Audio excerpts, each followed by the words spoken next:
Have you ever thought about baptism? Have you ever thought about the household? Today, we're going to look at what it means that his whole household was baptized. This week, we have a question from Carmen, and he asks, what does it mean he was baptized and all his household? This is one of those verses. It's from Acts chapter 16, verse 33. I think this verse is misunderstood, and it is quite often used in support of infant baptism. There's two things I really want to look at here that can lead us astray on what this verse is actually saying. First, when it comes to infant baptism, this verse says he was baptized and all his household.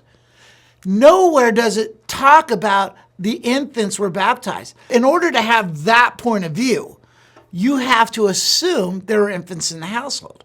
Nowhere in that verse does it tell us that. The word household in this verse and used in the Bible means family, servants, and slaves, the whole household. So the first thing is that we can't assume something that's not in there. So don't assume that the jailer had infants in the house. The next thing is context. Now, the whole idea behind this story is that Paul and Silas were in prison. They had the opportunity to just walk right on out, which would have led the guard to death. Instead of leaving, they go to the guard, they protect the guard, they save the guard, and they tell the guard about Jesus.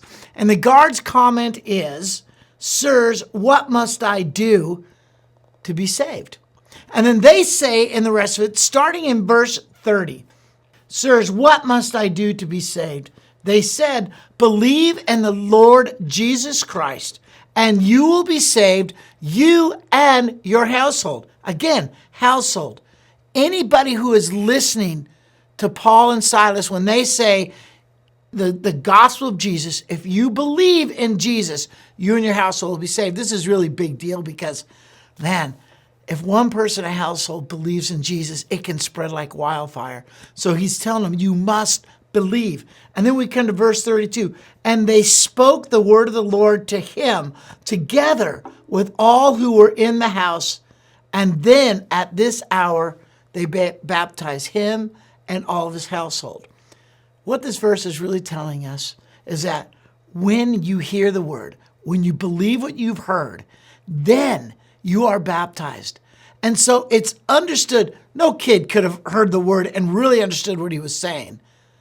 But the slaves, the servants, and the adults in the house could. They took them out and they baptized them. Guys, don't let this verse have you believing that infant baptism is scriptural. Is it wrong or right? That's up to somebody else. I don't believe it's salvific. What is salvific here is that you believe and are baptized. And that's what it tells us throughout the Bible.